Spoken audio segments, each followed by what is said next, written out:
بسم الله الرحمن الرحيم.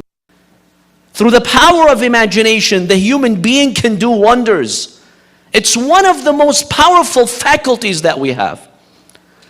I'll share with you some scientific research that demonstrates to us how powerful this faculty is. Here's one example. A cognitive psychologist by the name of Jim Davies from Carleton University, he's a professor at this university, he says that research has demonstrated, experiments have demonstrated, that you can actually become stronger and physically develop your muscles through the power of imagination. Simply imagining a workout, imagining an exercise can cause your muscles to grow. Can you imagine how crazy that can be? You're sitting in your house, you're not at the gym, you're not on the treadmill, you're not lifting all those weights. By simply imagining yourself exercising, your muscles will grow. This is based on scientific experiments. And the science behind it is that when you imagine yourself exercising, your heart rate increases. Your breath rate increases. And so your brain pumps more blood and oxygen to your muscles, causing them to grow. That's the science behind it.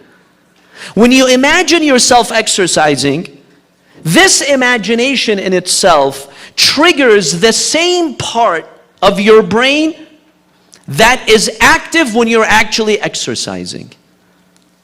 Isn't that fascinating? Now I think possibly after this talk tonight, we're going to see a potential drop in membership in some of these gyms in the area.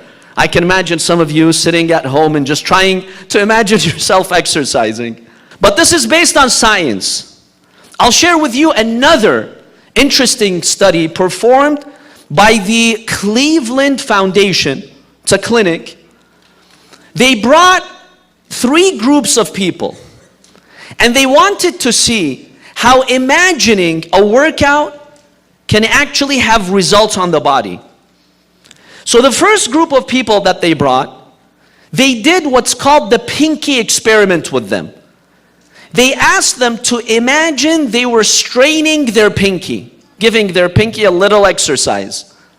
They told them, don't move your pinky. All we want you to do is just to imagine that you're straining your pinky. That's the first group.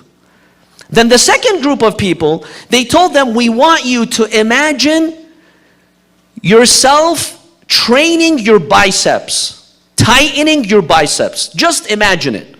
Don't actually do it, just imagine it. They did that for a couple of weeks, for a few weeks. And then they had the third group who was actually training for this. Training the pinky, training the biceps. Guess what the results demonstrated?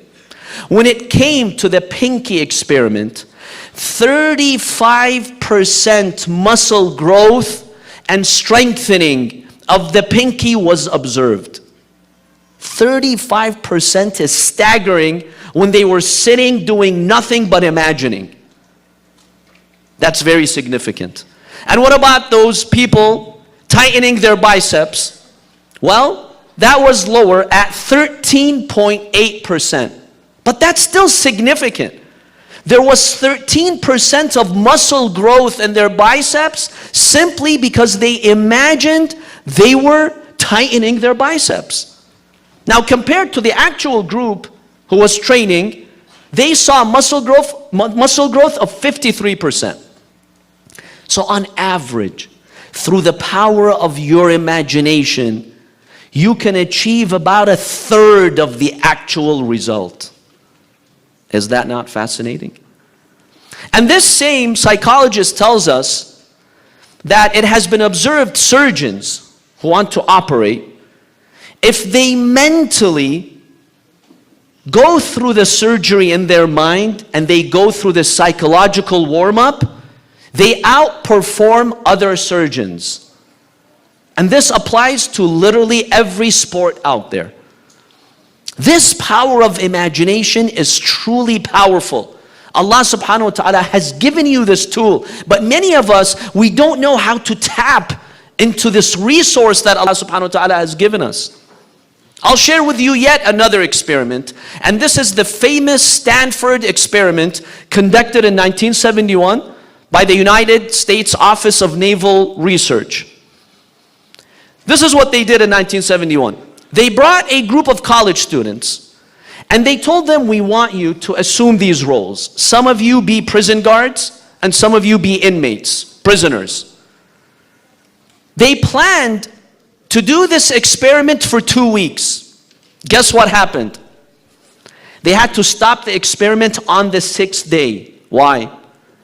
Because some of these otherwise decent college students who were acting the role of a prison guard, they became abusive, they started to beat their friends, they became tyrannical. They had to stop the experiment.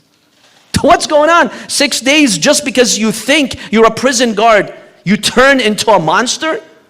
That's the power of imagination. When you think to yourself, yes, I'm a prisoner guard, I have this authority, I can beat these inmates, you actually turn into a cruel human being. The power of imagination turned these people into cruel people in 6 days. Now Allah subhanahu wa ta'ala has created us, the human beings, with this power of imagination. And therefore, when you examine the religion of Allah subhanahu wa ta'ala, the rituals, the symbols we have in Islam, we see that they always evoke an imaginary visual that we can see in order to stay connected to our beliefs. I'll give you an example. The Kaaba. Who here has gone to the Hajj or Umrah? What happened to you when you saw the Kaaba for the first time? In fact, when you just see the Kaaba, even the image of a Kaaba, you feel closer to Allah. You remember Allah's glory. Every time I see the Kaaba, I'm moved. You see the power of Allah, the wisdom of Allah, the system of God. Why?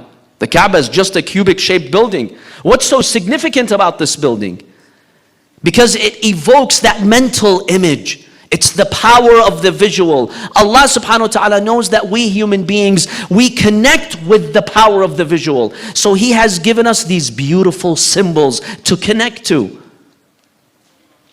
Your prayer, your acts of salah, have you ever studied what they mean? The takbirah, the ruku', the sujood, these are all powerful symbols that connect you with Allah subhanahu wa ta'ala. The qunut, one of the most beautiful features of the salah in the school of Ahlul Bayt is the qunut. When we raise our hands, when you're raising your hand, you're basically visualizing yourself as begging Allah, Ya Allah, have mercy on me. Look, I'm stretching my hands. You know how powerful that is? It makes you more sincere, more humble in your dua. It's a small mental image that you're demonstrating before yourself, but it has that amazing power for you to connect with Allah subhanahu wa ta'ala. Many of you who go to the ziyarah, you see the domes of those shrines. Seeing the dome of Imam Hussein alayhi salam, you remember his legacy, your heart breaks, you cry. These are powerful symbols because they create that mental image. And so when you imagine it in your mind, you feel motivation, you feel energy. That's the beautiful system of Allah subhanahu wa ta'ala.